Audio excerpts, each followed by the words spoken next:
नमस्कार साथियों, आपका स्वागत है इंडिया के नंबर 1 सर्वे न्यूज चैनल में। आज हम बातचीत करने वाले हैं कि लोकसभा चुनाव 2024 को लेकर इस बार 2024 में कौन सी पार्टी की सरकार बनेगी। तो भाइयों, आपने बिल्कुल ही सही सुना है। आज जो सी वोटर टीम ने समर्थन के साथ एबीपी न्यूज का सर्वे जारी हुआ है, इस सर्वे ने कई बड़े नेताओं की नींद हैरान कर दी है कि इस बार 2024 में कौन सी पार्टी की सरकार बनेगी। वैसे तो देखा जाए तो बीजेपी पार्टी आगे ही नजर आ रही है, लेकिन आज सर्वे जारी होने के बाद बीजेपी पार्टी को तगड़ा झटका लगने वाला है। इस बार एनडीए व यूपीए में से कौन सी पार्टी की सरकार बनेगी, उससे पहले बात करें अगर 2023 के राज्यों के इलेक्शन की, तो ये राज्य एक प्रकार से देखा जाए तो 2024 के इलेक्शन के लिए बहुत ही महत्वपूर्ण माने जा रहे हैं। ऐसा क्यों?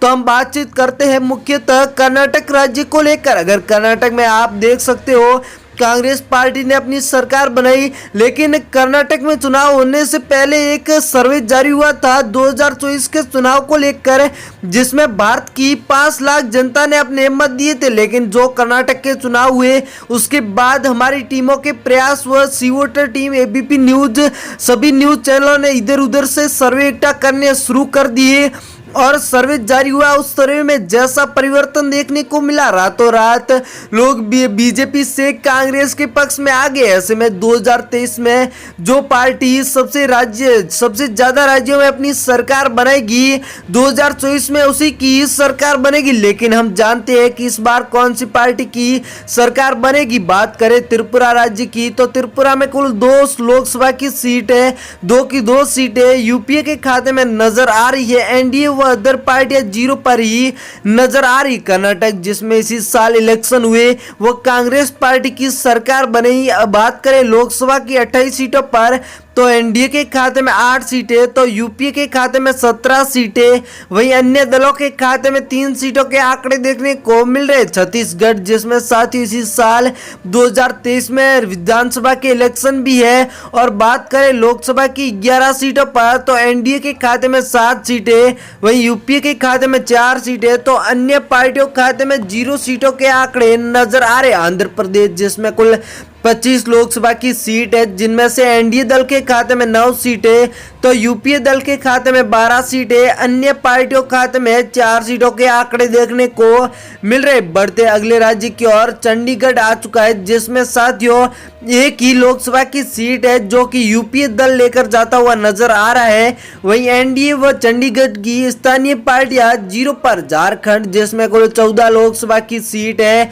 जिनमें से एनडीए के खाते में 7 सीटें, यूपीए के खाते में 4 सीटें, तो अन्य दलों के खाते में भी 1 सीट का आंकड़ा जाता हुआ नजर आ रहा है। सर्वे आंकड़ों के मुताबिक पश्चिम बंगाल, जिसमें कुल 42 लोकसभा की सीट है, जिनमें से एनडीए दल की बात करें तो खाते में 17 सीटें, यूपीए दल के खाते में 4 सीटें, वहीं अन्य पार्टियों के खाते में 19 सीटों के आंकड़े देखने को मिल रहे। असम, जिसमें कुल 14 लोकसभा की सीट है, जिनमें से एनडीए दल के खाते में 7 सीटें, यूपीए दल के खाते में 2 सीटें, तो अन्य पार्टियों के खाते में भी 5 सीटों के आंकड़े जाते हुए नजर आ रहे। बढ़ते अगले राज्य की ओर, पंजाब आ चुका है साथियों, जिसमें कुल 13 लोकसभा की सीट है, जिनमें से यूपीए दल 8 सीटों पर नजर आ रहा है, तो एनडीए दल के खाते में कोई सीटें नहीं, अन्य पार्टियों खाते में 5 सीटें नजर आ रही है, जो कि आम आदमी पार्टी की हो सकती है। दिल्ली, जिसमें कुल 7 लोकसभा की सीट है, दिल्ली एक केंद्र शासित प्रदेश है, जिसमें 7 सीटें, जिनमें से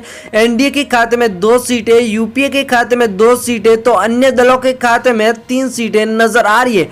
धारा 370 हटने के बाद इसी साल जम्मू कश्मीर में भी पहली बार इलेक्शन हो सकते हैं, जो कि अभी अलग हो चुके हैं। लेकिन सर्वे 7 में 6 लोकसभा की सीट है, एनडीए 3 पर, यूपीए 2 पर, तो अन्य पार्टियों खाते में 1 सीट का आंकड़ा नजर आ रहा है। उत्तर प्रदेश, जिसमें कुल 80 लोकसभा की सीट है, जिनमें से एनडीए दल 48 सीटों पर पूर्ण बहुमत के साथ आगे नजर आ रहा है, तो यूपीए दल के खाते में 20 सीटों के आंकड़े नजर आ रहे हैं, अन्य पार्टियों खाते में 0।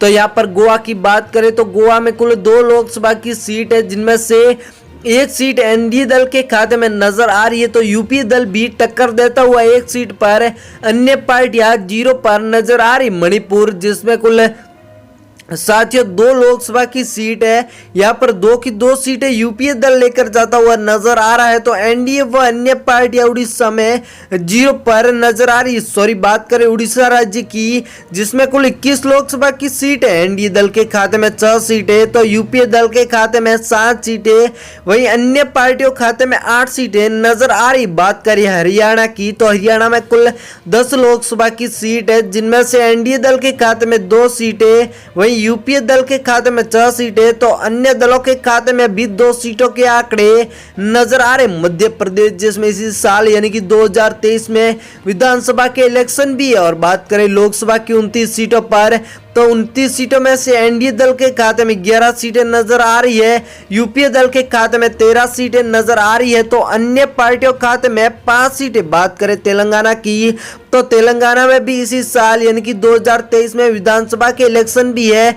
बात करें लोकसभा की 17 सीटों पर, एनडीए दल के खाते में 2 सीटें, यूपीए दल के खाते में 8 सीटें, तो अन्य दलों के खाते में 7 सीटें। राजस्थान में भी इसी साल यानी कि 2023 में विधानसभा के इलेक्शन है।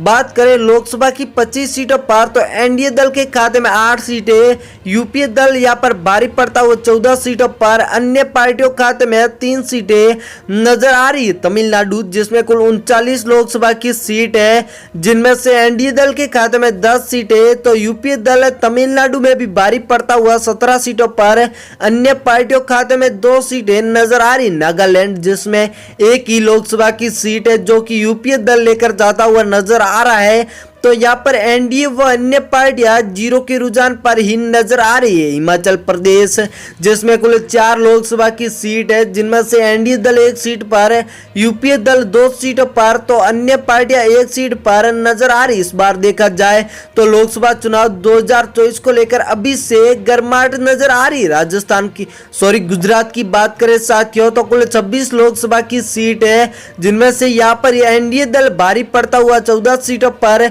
यूपीए दल के खाते में 9 सीटें, तो अन्य पार्टियां 3 सीटों पर नजर आ रही है। अरुणाचल प्रदेश, जिसमें कुल 42 लोकसभा की सीट है, जिनमें से एनडीए दल के खाते में 2 सीटें, वहीं यूपीए दल व अन्य पार्टियां अरुणाचल प्रदेश में 0 पर नजर आ रही। केरल, जिसमें कुल 20 लोकसभा की सीट है, जिनमें से बात करें एनडीए दल की, तो खाते में 4 सीटें नजर आ रही। यूपीए दल के खाते में 12 सीटें, तो अन्य दलों के खाते में यानी कि स्थानीय पार्टियां 4 सीटों पर नजर आ रही। बिहार की बात करें तो बिहार में कुल 40 लोकसभा की सीट है, जिनमें से एनडीए दल 12 सीटों पर नजर आ रहा है, यूपीए दल 16 सीटों पर नजर आ रहा है, तो अन्य पार्टियों खाते में 12 सीटें। मेघालय, जिसमें कुल 2 लोकसभा की सीट है, जिनमें से एनडीए दल के खाते में 1 सीट है, यूपीए दल के खाते में 1 सीट है, तो अन्य पार्टियों खाते में 0 सीटें नजर आ रही। महाराष्ट्र, जिसमें कुल 48 लोकसभा की सीट है, जिनमें से एनडीए दल के खाते में 18 सीटें, यूपीए दल के खाते में 17 सीटें, तो अन्य पार्टियों खाते में 13 सीटों के आंकड़े नजर आ रहे। उत्तराखंड की बात करें तो उत्तराखंड में कुल 5 लोकसभा की सीट है, जिनमें से एनडीए दल 2 सीटों पर नजर आ रहा है, वहीं यूपीए दल 3 सीटों पर नजर आ रहा है, तो अन्य पार्टियों खाते में 0 के आंकड़े ही नजर आ रहे। वहीं बात करें साथियों, इस बार 2 लोकसभा चुनाव 2024 को लेकर अभी बहुत ज्यादा लोगों में उत्साह देखने को मिल रहा है, लेकिन उससे पहले ही अब 2023 में विधानसभा के इलेक्शन भी है। ऐसे में ये इलेक्शन बहुत ही ज्यादा महत्वपूर्ण है। आप इनको लेकर भी सर्वे जानना चाहते हो तो हमारे चैनल पर मिल जाएंगे। Thank you.